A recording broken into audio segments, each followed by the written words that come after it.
Hey, welcome everybody to this month's Fire Engineering Humpday Hangout with the Fire Engineering and the International Society of Fire Service Instructors. We have a great cast this month. We have Larry Conley from the great city of Collinsville.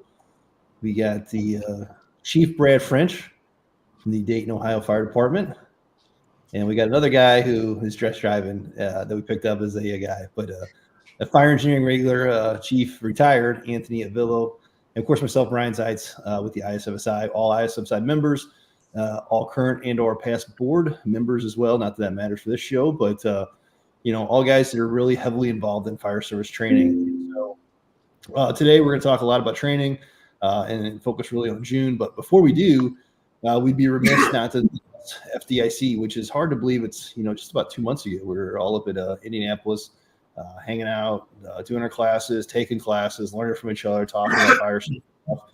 And June 17th is the submission deadline for submitting your proposals to fire engineering for their consideration for FDIC 2025. So if you're thinking of putting in a class or you have an idea, you've taught a class, it's been successful, other areas that you've taught it, put your proposal together and submit it.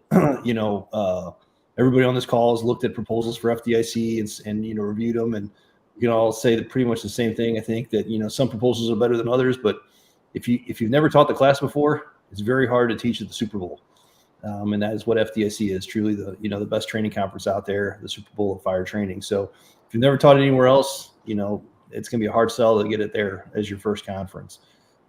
Be a subject matter expert in whatever you're going to teach. Have taught it at several other places, like I said, with success. Write an article on your topic, proving that you're a subject matter expert, have it reviewed. All these guys on this call today have all reviewed articles as well for fire engineering. And, and you reach out to any of us and say, hey, listen, I got this idea for a class, and put it out there.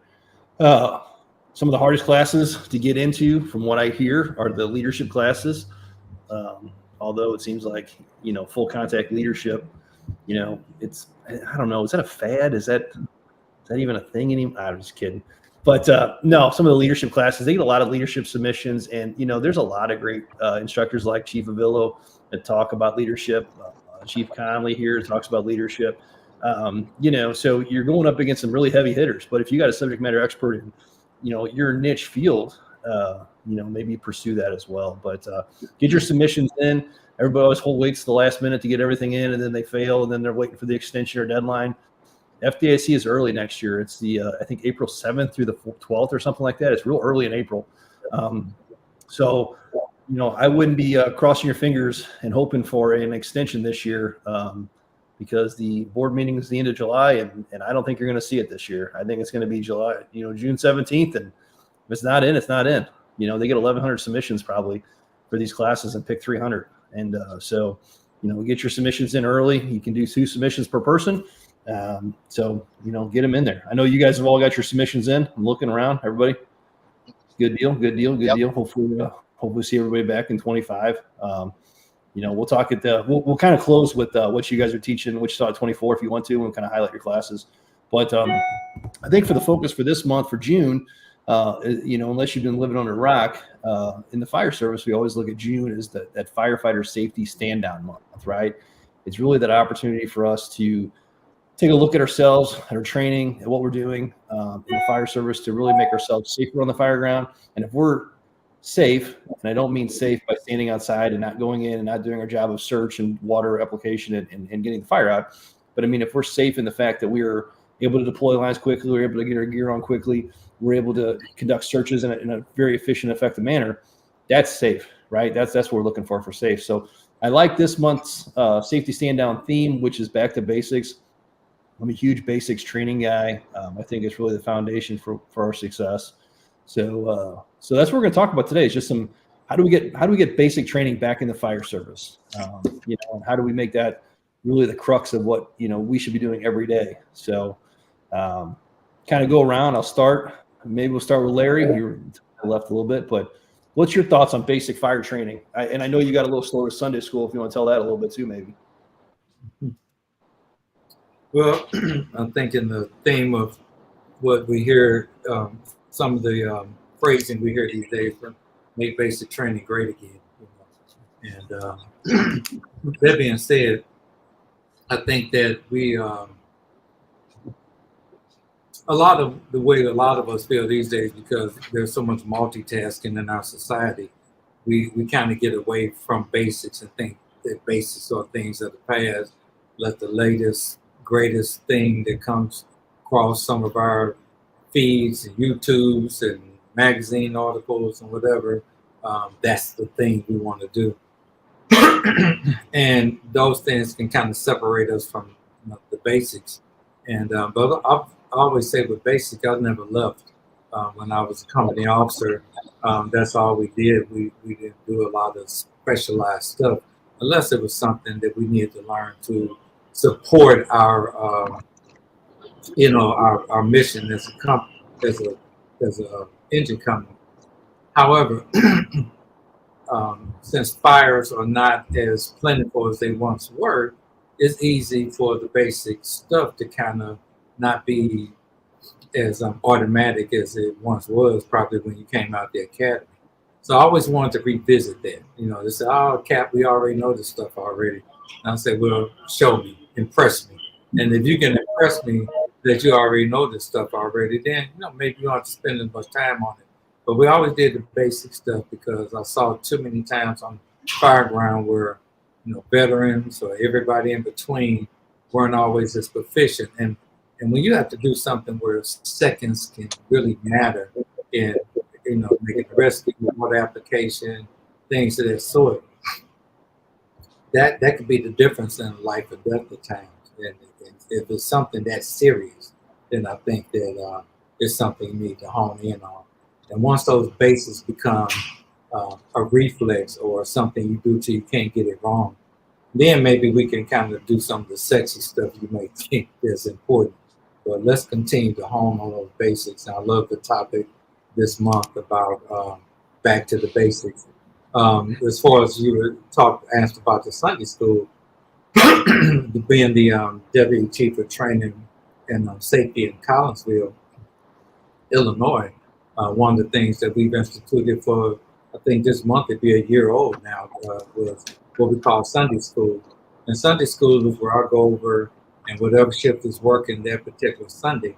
But Sunday is usually kind of a day that you might see fire departments kind of fall back, relax a little bit. The game is on this Sunday. It feels slower, but there shouldn't be a day where there no training happens. You take a break from training. Because I don't know about where you guys live, but there in this area, there are fires on Sundays as well. So we can't have that kind of stand down mentality of it's Sunday. So Sunday school was something that we have put in place. And with Sunday school, for me personally, during the week, I'm usually got paperwork and meetings and things like that as far as being the training chief. But Sunday school gives me a chance to really just concentrate on, basic skills. And we do that for about an hour or so, usually no less than 2 hours, where it might just be turnout gear, donning your turnout gear for an hour till you can't get it wrong. It's deploying ladders for an hour till you can't get it wrong. It's deploying hose and seeing how fast you can do that till you can't get it wrong. And if we do that on a regular basis and continue to sharpen those skills, then when the bell really hits, you're ready to go. And you all know, like I know, that these days EMS kind of dominates most of our runs. And no matter how busy your agency is, you still don't get as many fires as you do EMS calls. So you might get started IV in your sleep, but do you do that as well, or are you as proficient with the basic fire skills? And so our way of trying to make sure that in Collinsville we're as sharp as we can be, Sunday school is one of the things that we do. And it doesn't replace what the company officers do throughout the week. There are different things on the training schedule that support basic skills as well. But on the day, nothing matters but the basic skills. And that's one of the ways we contribute to back to the basics. No, I like what you said, when you're talking about the basics and the basic skills. And, when I was a company officer, I'd have people tell me all the time, like, hey, I don't need to pull hose. We do that. I know how to do that. And it's like, well, we've gone a couple months without fire. When's the last time we pulled a hose? And so I used to always say that, like, don't tell me what you know, show me what you know. Stop telling me that you can do everything. Show me, and then you prove yourself, right? That's, from Missouri, the show me state. That's what we do. It's just, show it to me, prove it to me. So, Brad, down there up in the beautiful state of Ohio, what are you guys doing for basic training? What are your thoughts on basic training? Yeah, so several things kind of swirling around in my head from the conversation and kind of thinking about this topic. And one of the things that I wanted to bring up is something that I got, and I've mentioned several times to others just in conversation and in classes and stuff like that. And from one of my mentor, and probably a mentor to some of the rest of you on this call as well, Pete Van Dorp, brought up, he used to use a phrase about master the box, be good at the box, meaning thinking outside the box can be good, but in doses and from the right people. And his takeaway, his point when he used to talk a lot about that was, as a company officer, you want your people to be really good at the basics, really good at the primary stuff, the box, right? Because what a district chief or a battalion chief, when they show up on a scene to start managing that scene, what they don't want is 3 or 4 company officers that are already there that are all thinking outside the box, that are all thinking outside the box at the same time. And they that thinking outside the box can oftentimes get engaged from that command officer level. Hey, look, I want you to perform this alternative stretch up a well hole or a fire escape or something along those lines. That outside the box stuff can be there, and the companies need to be good at that as well, but they need to master the box. They need to be good at what they're supposed to be good at, what their primary mission is, which typically revolves around those basic fundamental skills. And then the thinking outside the box stuff can kind of come into play a little bit later. But at the company level, you need to be really good at kind of mastering the box, mastering that minimum skill set of basic things. And one of the things that we do in Dayton Fire is a program called Basic Skills. It's been named that for decades. Essentially, every fall, we'll bring all the companies citywide, rotate out through our training center, 2 or 3 companies at a time, and do basic stuff, whether that's ground ladders or forcible entry or pulling hose lines or whatever. This year, there's going to be a big emphasis on, hose movement stuff, going into the, hitting and move, flowing and move, kind of the whole thing, and really flowing a lot of water. And everybody, no matter if they've got 6 months on or 36 years on, they're coming out and they're going to get dirty and flow some water. And so that basic skills is kind of a tradition in Dayton Fire that's been going on for a long time. And I know a lot of other places do very similar stuff, but it's even called that because that's exactly what it is basic skills. And one other thing that I'll throw out there, it's something that I've always been very passionate about and talked a lot about in class sessions internally here within Dayton Fire and certainly externally as well, is the concept of studying fireground fatalities, studying NIOSH, line of duty death reports and stuff like that. In many cases, there are some where it's stuff that's completely unforeseen circumstances or things that are really out there that were particular to just that incident or whatever. But there's a lot of NIOSH reports that you can look at that go back to kind of fundamental basic skills.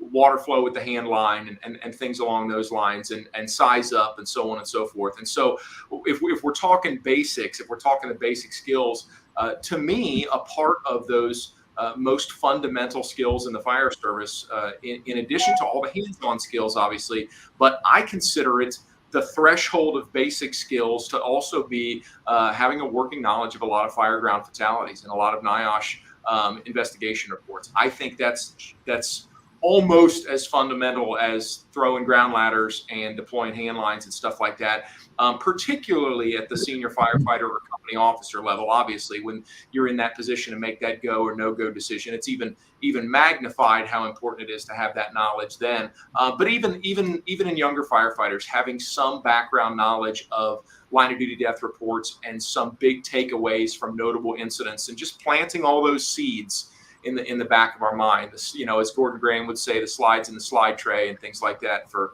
that recognition, prime decision making, making sure that we study what has happened in the past. I think that's a fundamental basic skill as well.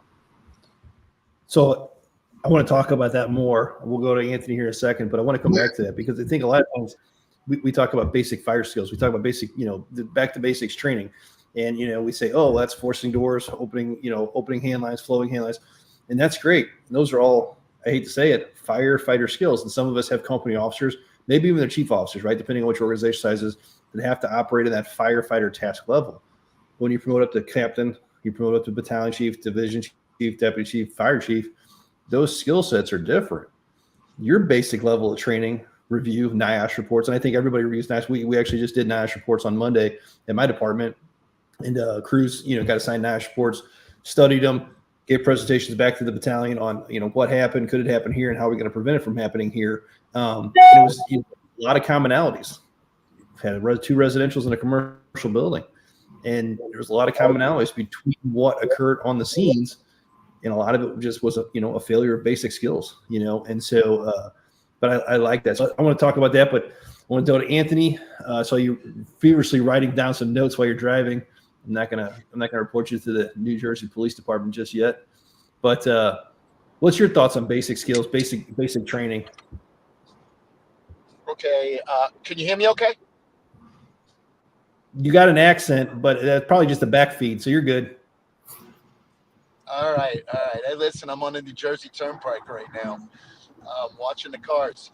Yeah, listen, basic skills is as essential as it gets. If you look at, you talk about the line of duty deaths, and you're referring to the line of duty death roundtable. We do that every other month, and did you get that from us? Did I give you that program?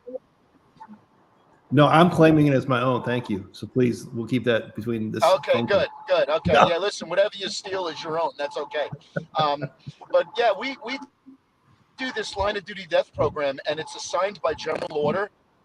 Every other month, a company in each battalion has to present a line of duty death to the battalion meeting. We run 3 battalions, so it has made a lot of positive change in our department. But you're absolutely right. You look at the line of duty death reports, and you can almost always look back at things that have gone wrong that are at the firefighter 1 level, at the basics level. So the whole sexiness of tech rescue and all these other things, it's all good to know, and we certainly need to know it. But our job is to know the basics. I think the safety stand down, I believe, and I'm not 100% sure, the first year they ever did it, I believe that topic might have been something about going back to the basics.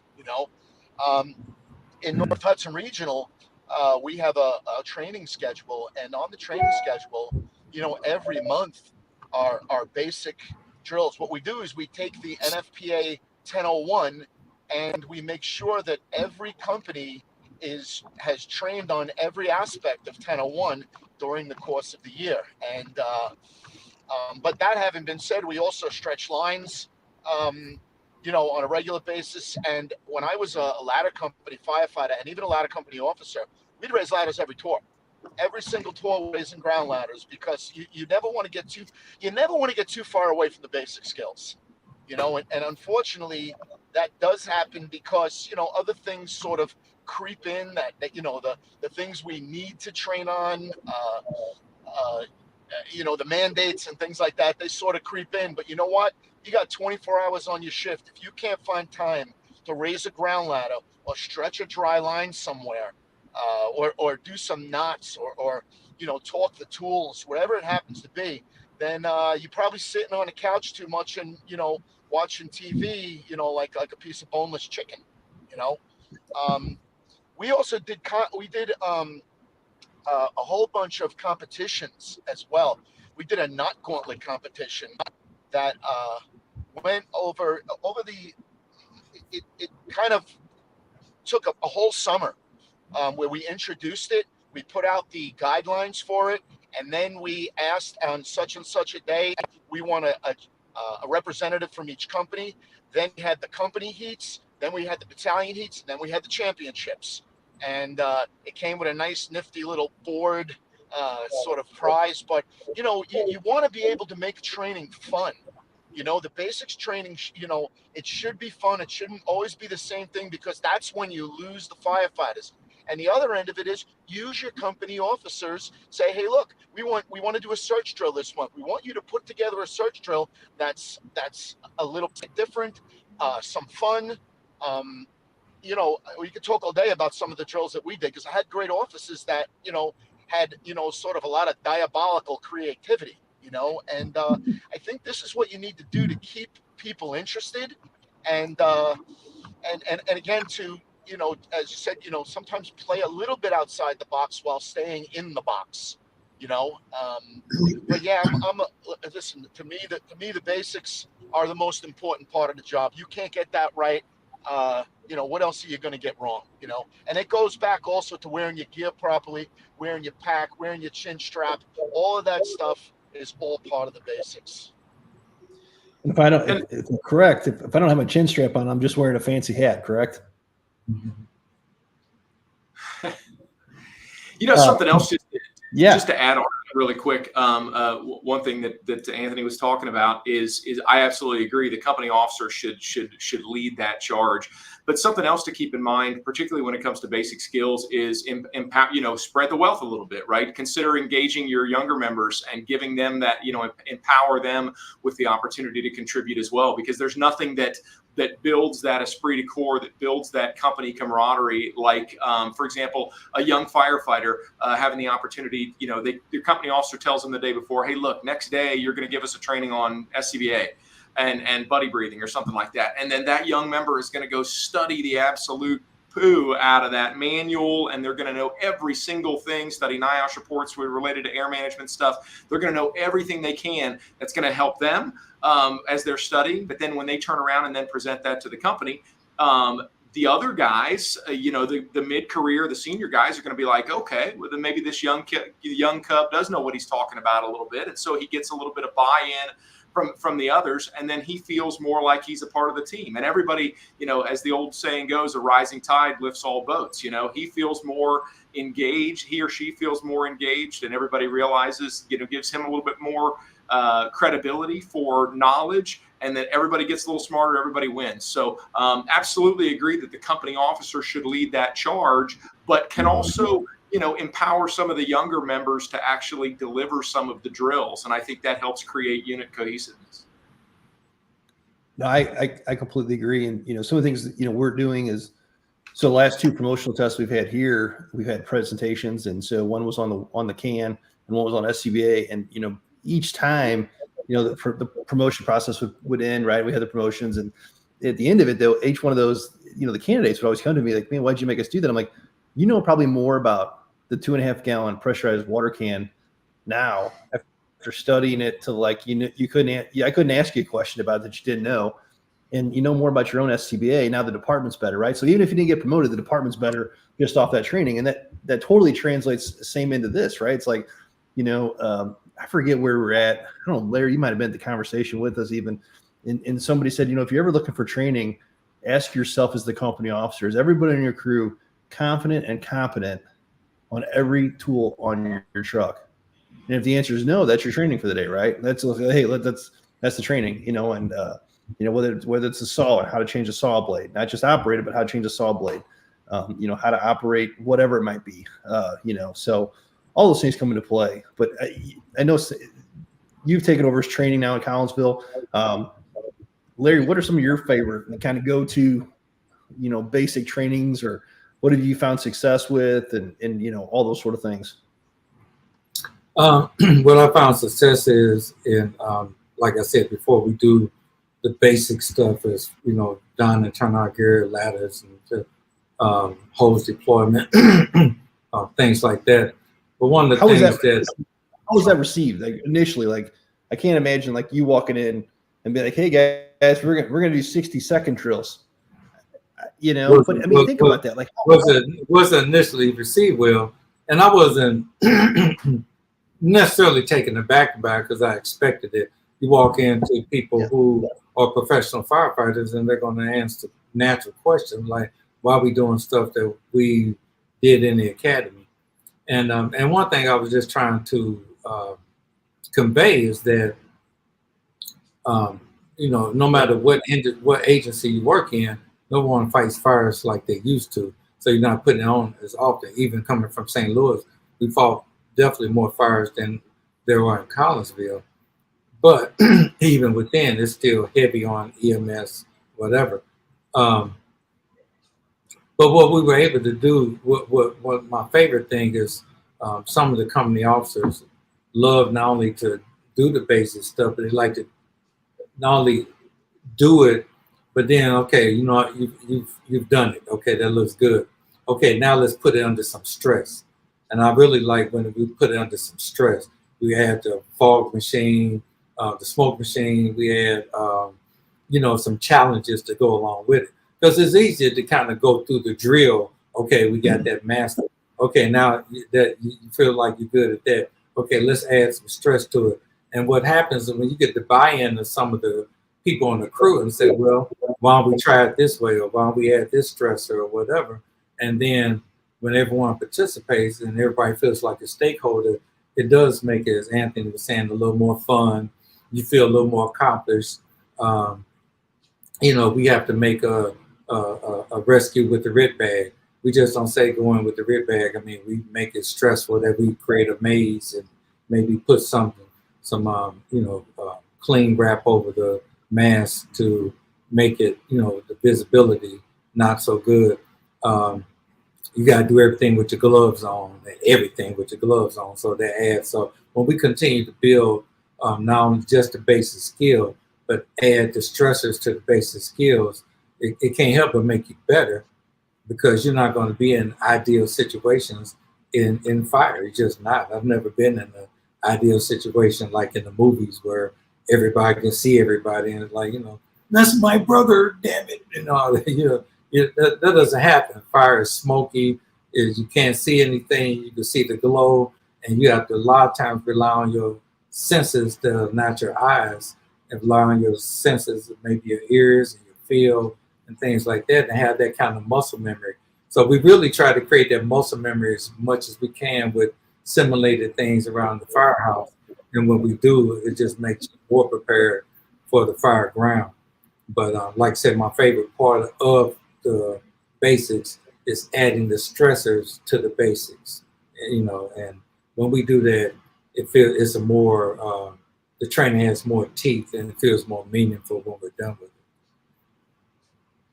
it. So Brad, I'm gonna circle back to you. So if anybody's listening to this, if you get a chance to sit in on Brad's company officer class, I highly recommend it. Very energetic class, and Brad does a great way of connecting with company officers and training, and it's a company officers instructor and what that means. So I guess I'd ask you, Brad, is like from the company officer perspective, right?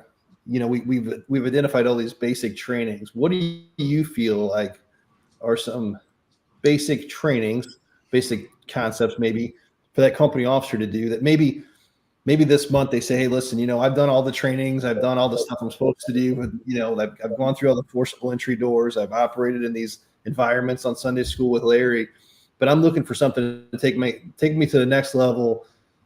I'm looking for that basics thing that I could be doing that maybe doesn't involve my crew, maybe it does involve my crew, but that aren't just those task level things, but more that tactical objective, So to me, the answer to that is very simple, which is district familiarization. I've always been very, very, very big on district familiarization. If you to going beyond obviously the hands-on basic skills, but I think it's absolutely foundational and basic to have an extremely intimate knowledge of your first due running area.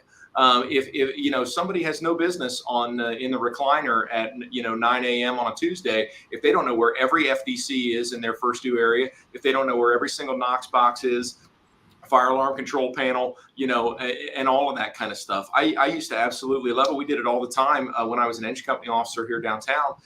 Is we just go get a cup of coffee, go get a to-go cup of coffee at the local coffee shop, park the engine, and just start walking the blocks, looking at roll-up doors, talking forcible entry, looking at FDCs, talking about stuck swivel workarounds and stuff like that for making an FDC connection, looking at looking at fire escapes as far as operation goes, and spotting for apparatus and so on. And so I think beyond the hands-on, the mask drills and they're deploying the hand lines and stuff like that, some of the hands-on basic skills, a great next step is a really, really intimate level of familiarity with the first due district. I think that's critical, is to just get in the apparatus and go. Even if you're in a residential, if you're in a commercial or a downtown district or something like that, there may be some more interesting stuff to look at. But even if you're in a residential, first due district, getting out and walking the streets and talking about window placement. Oh, this half window on the side's probably telling us that's where the stairs is. And does this have a basement or not? Why? What are your indicators that it probably has a basement versus probably not? And things along those lines, right? I mean, of course, you're doing all that stuff on every EMS run you go on as well, kind of quietly, mentally in your own head. But just getting out of the firehouse and getting out in the district and in the community, I think is a really critical part B to what the basic foundational hands-on skills are. Is all right. The next step is for us to know a whole lot about the buildings, before they're on fire. The joke is always, I've asked in classes for years, raise your hand if you've not been, raise your hand if you've never been lost in a hospital. Everybody's been lost in a hospital, right? And then I'm like, was it on fire? No, it wasn't on fire. So they were lost in that building before it was on fire. Like, you know what I mean? Like, just get out into your buildings, try to really lean into pre-planning and familiarization walkthroughs with any target hazards in your district, I think is a big piece. No, I love that. It's so shameless plug. I just wrote an article on towerless training, how you can train without a training tower, right? Like, just don't let it be your crutch. Like, oh, we don't have a tower, so we can't do anything cool.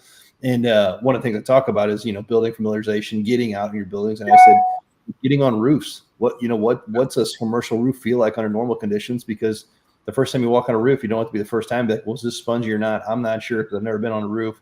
Is this, what's an RTU look like? How do you take, all those things, right? And I love that, getting out. And the other thing about getting out is, one, how do you complain about anything when you're riding on a fire truck, right? I mean, like that's what we all dreamed about doing.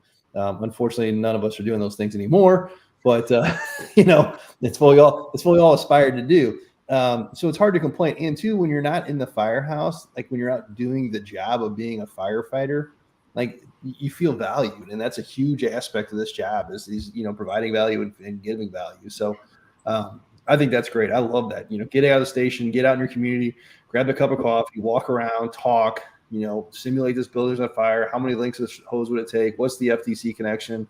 Where do we spot our apparatus? What, we're going to be first due here. What's the truck going to do? What's the engine going to do? All those things. I mean, the conversation is going to start there. And then, I'm sure it's going to follow back once you get back to the firehouse. Hey, you remember that roll up door we're talking about? What about this? It's going into the lunch hour. And so, that hour or 2 hours of walking around translates into. The other benefit is it's not theoretical. It's not drawing a 2-story house on a whiteboard and saying, hey, look, here's some windows up here. These are probably the bedrooms. No, go have that conversation with a real house that you could run that afternoon. Getting out of the theoreticals and getting into the real stuff where the rubber meets the road in your own first due. Anthony, what do you got for some basic level company training? Some thoughts? Okay, so first of all, I didn't mention that we don't do any EMS or first responder, right? I didn't mention that. I felt I should, but one of the things that we used to do was, first of all, if you know North Hudson, it's always rush hour. There's always 2 or 3 exposure problems. But one of the things we would do is, you talk about not having the tower. We didn't have a tower. We don't have there's no training academy in Hudson County, much less North Hudson. In Jersey City, Hoboken, Bayonne, all pretty big departments. There's no training academy. But what we would do sometimes is, if we had an alarm activation or a reported fire, once we cleared that, nothing showing turned out to be nothing. There would be times that, we would just say, okay, get the Proby up on a aerial and stick this building, have these guys stretch a 2.5 down this alley, or stretch a line into the building, ladder that side of the building, because I couldn't do that normally. I'd have 5 mayors, because we cover 5 cities, to hang me. But if we got the street and we got the building and nobody knows we're actually doing any training, we would do that, you know, a good deal of the time. It was really good, realistic stuff.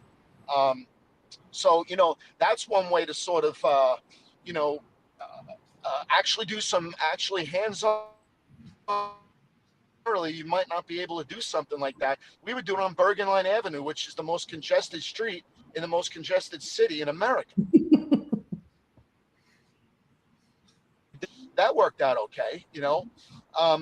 We also we had a mechanism in place. You know, I always was a big fan of the building familiarization, you know, and I really wasn't watching. I was just listening. Jesse, you wouldn't want to put that up? Brad did. Oh, was that Brad? It was Brad. Okay, cool. Yeah, we did that, and then you know what else? We tried to take that a step further. Where if you come across a building where there's some kind of weird thing going on in that building, whether it's temporary or permanent, we had a mechanism in place where you would notify safety, notify the battalion, and you would just take pictures. Those pictures would go down to headquarters, and then they would come out as a memo to all companies, so that, you know, the next day's shift, if they didn't, I think they do it electronically now, which is a much better way to do it. But the next day's shift, if they haven't seen that building, well, now they have. And, you know, God forbid you saw something and you weren't able to get that information passed on, and somebody fell victim to the, you know, the weird building, because we used to call it the weird building report. Somebody fell victim to the weird building issue that you saw the day before. You know, so I think departments need to have a mechanism in place like that, where they can, you know, almost immediately or within 24 hours electronically send pictures and like a warning memo to all the members on the department, you know. So we would do that. And I always thought that was a really good idea, and it took it a step further than the building familiarization, which, you know, one company sees one block, but now everybody sees that block, you know. I always felt that was really important, you know. And then the other thing, you talk about your company officers. We had a thing on my shift anyway. I don't know if the other shifts do it. Like, one captain was the foam guru. Another captain was the, you know, the 2.5-inch line guru. Another one was like, each guy would have a specialty that they would, as you said, they'd research it. They would be the guy that would teach everybody else on the shift, you know. So I think, yeah, breaking that down and making people, you know, empowering people and giving them responsibility. And when we did the line of duty death roundtable, the officer would organize it, but the firefighters would present it. So I think, yeah, all of the things, you know, there's a lot of stuff out there, and you know, the more creative you can be, the more effective you're going to be. I agree. I think, like you said, empowering your people, you know, finding those people that are subject matter experts, letting them run with the trainings. You know, hey, listen, you know, FDIC, you went to FDIC. If you went up there, you took a class, you know, bring that information back, you know, share with your department, that sort of stuff. You know, one of the things we started doing, we had a large fire last year at a commercial building, and it was really significant for us. You know, it was a 4-alarm fire. We just don't get big fires like that very often. So, but, you know, who got the experience from that, right, was one shift. You know, so one shift learned a lot of stuff off that incident, but with an after action that we sent out to the entire department. Now, you know, the 5 key takeaways we identified from that event, now the whole department can learn from it, right? So we were able to send that out and disseminate that. I love that with your building, the weird building report, like, you know, all those things, like, you know, make sure that every time, you know, like Larry says, you know, fires are down across most departments, right? Some people are still getting a ton of calls and a ton of fires. And, you know, if that's the case, hey, you know, kudos to you.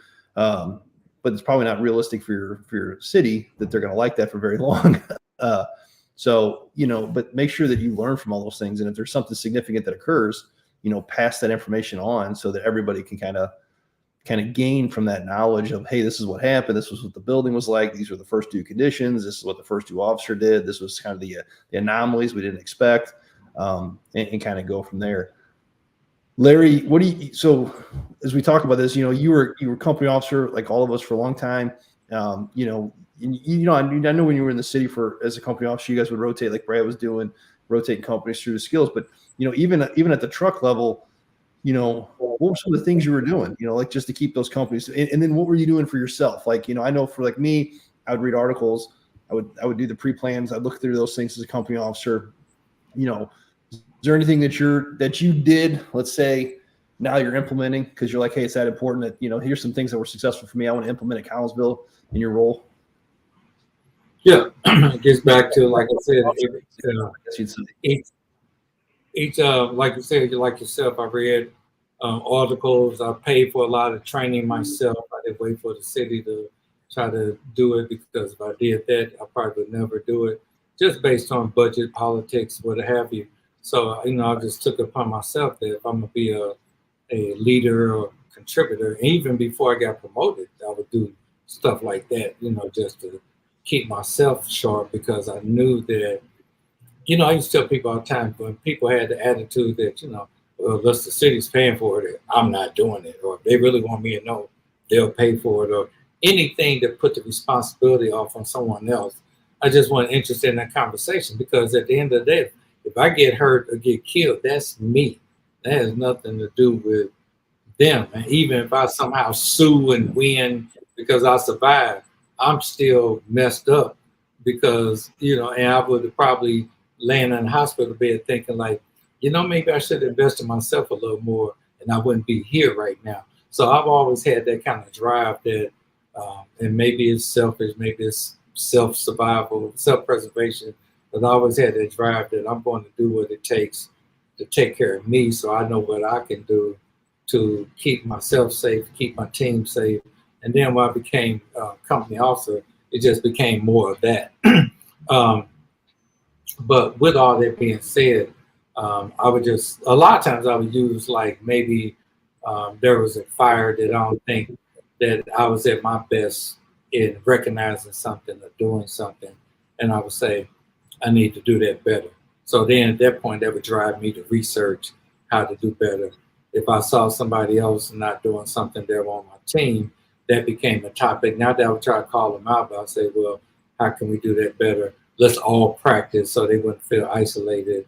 And then maybe we found some ways to improvement.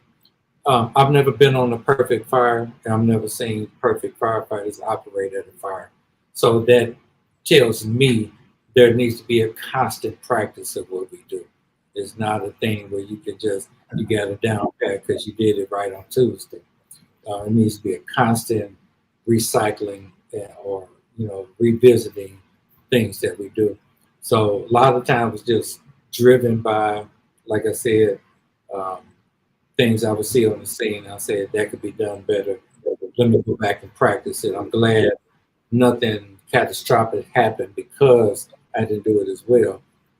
But I don't want to have something similar happen just because I was too lazy to go back and sharpen that saw. Then if it's something similar happens again, you know, I'm gonna feel really dumb then, not doing something that maybe was a guy's way of saying, hey, maybe you need to check yourself on this, and then go back and do it better. And two, somebody made the point about reading about line of duty deaths and building familiarizations and all that. And I'm glad you said that, because that really supports the training schedule that we put out every month. I mean, each day has an assignment that we expect each shift to do. And it covers building familiarization. It covers district familiarization. It covers the discussion and about line of duty deaths and near misses also.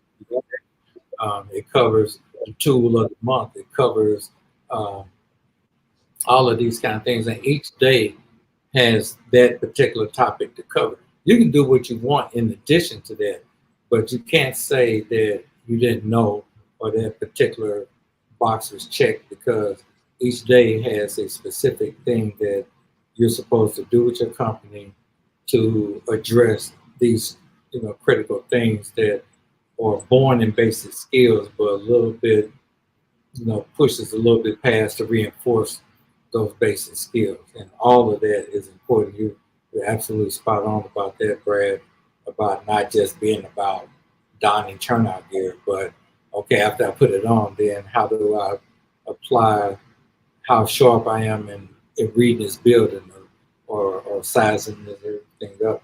And one last thing, where I work now is a small department. And I tell them all the time, we're too small for each person not to know where everybody should, even the company officers know. So everybody needs to be a stakeholder. So everyone needs to be an incident commander. Even though the incident commander makes the decision, if a guy who got a year or 6 months on sees some compromise of the building on side B, they should be comfortable enough to go to the incident commander and say, I know what we're supposed to do, but this is what I recognize because I'm incident commander too. And in the spirit of I size up and you size up, and we all support and size up, and our collaboration keeps all of us safe. But if I'm not staying up on building construction, if I'm not staying up on things that make the fire scene successful, water pressure, hose deployment, and things of this sort, what's going to happen if I'm just doing what I'm told without any context, then I'm a drain to the system, and I could possibly help get myself and other people hurt. So everybody needs to be a stakeholder in that. And I did that in St. Louis with the company, and I'm doing that, trying to make sure that culture is the same in the city of Collinsville as well. You know, and to your point of, you know, the company officer and doing the instruction like you were doing and stuff like that, it made me think that, you know, I was at a training not too long ago, and we were conducting this, you know, scenario-based training, and I saw one of the company officers stop his crew, and he goes, okay, tell me one thing that went right, tell me one thing that went wrong, and did we perform at the level we expected? And so after he did his thing with his company, I stopped him and I said, hey, man, what was that all about? And he goes, what do you mean? I'm like, well, what was that? He goes, well, that's my after action. He goes, I know it's simple, but it's what he does. And he said, after every training they do and after every fire or event they have, he asked them what went right, what went wrong, and did they operate the level expected? And if they didn't, well, how do we improve? And it's always through training. He goes, so it always pushes me back to doing training. And he goes, and 9 times out of 10, they say, hey, this went right, this went wrong, but, you know, I could have done this better. And he goes, most people are more critical of themselves than you'll ever be of them if you allow them to be critical of themselves. And so I thought, man, what a cool concept. After, you know, if we're always, you know, it's how simple can we keep an after action? Like, you know, some of us try to draw them out, but like, what went right, what went wrong, and did I operate the level I was expected at all levels? Firefighter, company officer, battalion chief, fire chief, whatever, right? And that could just start that conversation at the back of a tailboard that you could really learn from each event. So we're coming up. We've got about 10 minutes left. Oh, go ahead, Brad. Sorry. No, just something real quick, because, you know, just to tie back in a little bit, some of the things that Larry was just talking about, and we've talked about throughout about fire ground, line of duty death incidents, and the basic skills and things like that, and realizing that from a delivery standpoint, those are not mutually exclusive, right? Those very much can be presented at the same time. And I think when you really get down to the basics of being an instructor, as here we are on the ISFSI, edition of the Humpday Hangout, is, you know, when we talk about cognitive and psychomotor and affective domains as those 3 learning domains, well, you know, your cognitive stuff is on that drill sheet that you're going to need them to memorize and remember. Their psychomotor is their performance at that skill, but that affective domain, that making them care a little bit more, is kind of sometimes that missing piece. And if you can prime that drill with a fireground line of duty death that you know, has some names tied to it and some dates and some audio or video or whatever, and that can be the primer to lead into that drill that then ties back to that skill. It's kind of one of those things where they're going to pay more attention and they're going to retain more if they care more when the drill starts. And so finding a way to tie incidents in on the front end, incidents that relate to your topic, and really kind of priming the pump with that, and then leading into your drill, I think is a way to tap into that affective domain and really get them to care a little bit more about what you're about to tell them about that particular drill. And I think that helps a lot with retention. So tying those 2 things together, I think is a very effective thing as well. You know, that's a great idea. That's a great idea too. You know, just sort of like this is something we're doing this drill, but this is something where this has gone sideways. You know, right. But I'll just offer out there too, this line of duty death roundtable that we do. I would share the general order with anybody that wants it. I'm easily findable on Facebook and at the ISFSI, and you know, I've shared it with a lot of people thus far, and you know, you don't have to reinvent the wheel. This is just something that it's a general order. It's got a form with it, And I really think that, to be quite honest with you, it is probably we've been doing it since 2008, and it's probably the most embraced training that we've ever done, because everybody buys into it, which I think is a really, really, really says a lot about, what we're all about. We need to buy into, what happened to people, why it happened, who they actually were, and and just ensure that we can do our best to prevent it from happening in our community. No, I think your point. We always hear today's generation wants the why. Like, well, why do I have to do this? Why do I have to do this? Well, the reason is we have to do this because of that. And I would also say this too. It sounds crazy to say this, but like we were doing some RIT drills not too long ago, and we were going through those Denver drills and some of those things. And today's generation maybe hasn't done those. So what we consider like basic training for us, if we're not continually doing those things, we're just setting ourselves up for a failure point again. And when we see that, line of duty death, and we're like, hey, how did that happen 25 years later? Well, because those guys never learned how to do that skill set, So, when we say let's go back to the basics, don't be afraid to go back to the complete basics of some of the things, we did 25 years ago, 20 years ago. If they still work, they still work and stuff. So, Brian, you want to really find out how well your people are at RIT operations? Play the victim. Yes. I played the victim so many times, and they beat the crap out of me because they were all hooded and I wasn't. And once they found me, they beat the crap out of me, not because they wanted to, well, maybe because they wanted to, but, this is where, you're a chief officer. It's your responsibility to get out there and get involved in all of this stuff. Don't just say, hey, you guys need to do this. You know what? We need to do this. Yeah. Get involved in it. No, we just did some victim extrication training, and it was amazing to see, when they actually had to move a patient, and it was a real person, not just some mannequin that was laying on the ground, right? That I could just swoop up and move, how different things were. And it's like, you got to be realistic, and so I love that, playing the victim as the training officer and things like that. I'm going to go around the horn, final comments from you guys, and we'll kind of wrap up and go in about an hour here. So, Larry, I'll start with you for a final comment. Thoughts, ideas, comments that you have for the audience. Thanks for having me on. And I think, we've been talking about it. I think the back to the basics shouldn't just be in June doing stand down. Make it part of your DNA. Make it part of who you are. I love that phrase about let's master the box before we start thinking outside the box. And I used to kind of say that anyway, like, and I didn't quite use that phrasing, but I used to talk about how Peyton Manning always had an ideal in his head of how he was going to move the ball down the field until he walked up and looked at the defense and called Omaha. Well, the Omaha is the option. You can't build Omaha because Omaha is the option. You got to have the basics down packed of how you're going to do it in the first place. And if you don't need the Omaha, then you can run the basics.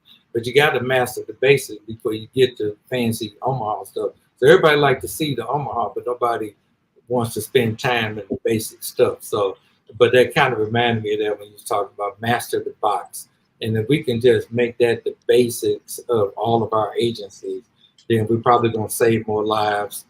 We're going to be as sharp as we can, and nobody can touch it. I used to think about Vince Lombardi all the time. These days, they say most football teams have volumes of plays, and Vince Lombardi only had like maybe 25, 30 plays or whatever, a small number. But they ran them so good, even though the other team knew what was coming, they couldn't stop it because it was ran so good. So along that same parallel again, have our basics so good that no matter what we are faced with, we can do the basics. And then when we have to Omaha, think outside the box, we can do that with ease because we got the basics down pat. And one last thing is I really love the way you all said Chato's line of duty deaths, because when you do line of duty deaths review, it kind of humanizes things instead of just being some data. And when you kind of humanize it, I really try to find ones that maybe kind of speak to close to our agency as possible, and then say, okay, it can happen here. And then from my standpoint, it became real personal because a couple of years ago, of course, I had my own personal line of duty there for my company. So once again, it opens your eyes up and you see things a lot different than maybe just some data. So I like that, tying it all in. I think that's really makes it more valuable in everything else you do. No, awesome. I totally agree. Totally agree. Anthony, final thoughts? Listen, Brian, thank you for having me on this. You guys are all, everybody had, great input here. We could talk all day about this. Yeah, the basics are important, just real quick. We did a drill one time and it was nothing more than a stretching a hose drill. And, the guys were hooded and they had a stretcher line. We put air in the line instead of water so that we didn't leak all over the firehouse. But what we did with the drill is they were looking for a simulated fire. And what we did was we didn't use smoke. We put a live victim on the floor in the path. And for people that only sort of have experience with finding a dummy, a live victim in your turnout gloves while you're hooded feels so much different. And some people didn't even know it was a live victim because they had never experienced that before.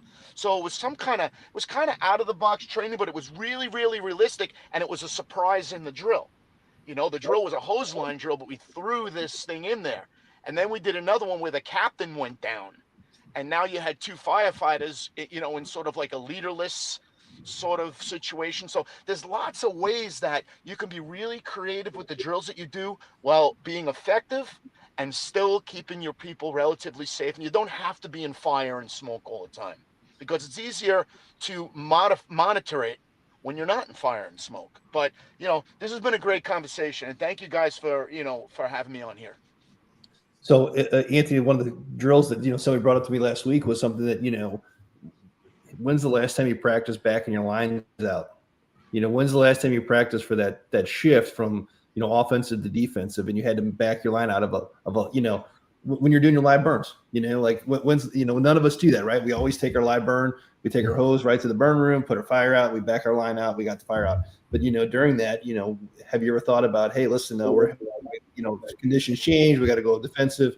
And so now I need you to back your line out with your crew in a timely fashion, not like, hey, the fire's knocked out, everybody stands up. You know how live burns go. We can all admit it. Like, hey, fire's out. Okay. We all kick around and then, they walk the line out. But no, you got high heat conditions, buildings coming down. How fast can you get that line turned around and get it back to the building? Another, just something different, right? In that same evolution of a, live fire event. So all good stuff. Brad, final thoughts? Just two quick ones. Larry just talked to us a second ago about personalizing it and the whole line of duty death thing and tying that in. And the last thing that I'll say as taking that one teeny tiny little step further, but probably sentimentally much further, is use their names. Look up what their names are in that incident. If you look in an NIOSH report, you're not going to find names. And don't just talk about the Southwest Supermarket fire. Talk about Brett Tarver. Don't just talk about the Laidlaw Avenue fire in Cincinnati. Talk about Oscar Armstrong. Make it personal. Look up who these folks were. We owe it to them and the sacrifices that they've made in these incidents to personalize that a little bit more. And the last thing I would say, just as a sign out, if you're watching this hangout, you're tuned in and you're like, what next? Where do I start? Just some quick resources. Go hit up the Safety Standdown website, which is safetystandown.org. Go to fireengineering.com, all kinds of drills available there. Go to firefighterclosecalls.com. Right across the top scroll bar is a thing for drills that takes you to a library of drills. Go to the ISFSI website, isfsi.org, for a lot of good training information. So, don't just stop with listening to us talk for an hour. As soon as this, hangout's over, open up a new browser window and start your research. Start doing some stuff. Don't let the ball fall off as soon as this conversation's over. There's so many good resources out there on the fire service interwebs. So get started. No, there's so much information out there. I think back to 24 years ago, like I started career in the fire service. And there really wasn't this overload of information. And today there's just so many avenues to go. So This has been a great talk. I always love talking to you guys. Wish it was in person with maybe a cold beer in front of us and have that conversation like we do at FDIC. But no, it's always great talking to you guys. ISFSI.org. If you're not a member yet, please join. Tremendous resources. All these great guys are on there. Great resources to be able to contact these guys and call for information. Just on our website alone, there's 180 different drills that are available to our members, and that's constantly growing. We have a blog website that if you need information and you're asking on how to do the leaderless drill, how do I conduct that drill, and you put that question out there, there's a pretty good chance that you're going to get one of these 3 people or myself that's going to respond back and, hey, here's how you can do it. Here's the drill plan or whatever it might be, right? So great organization, great membership. Any organization as strong as our members, and I can tell you we got some of the best members in the fire service around the world as part of ISFSI. So look us up, ISFSI.org. Make sure you get your submissions in for FDIC 2025. Deadline's June 17th. So that's not going to get extended this year. So make sure your submissions are in, and make sure you guys go and check out fireengineering.com. Get your articles into them for publication, and firefighterNation.com. Both great websites for information. So again, thanks for everybody for being on here, and everybody out there, stay safe. Thanks.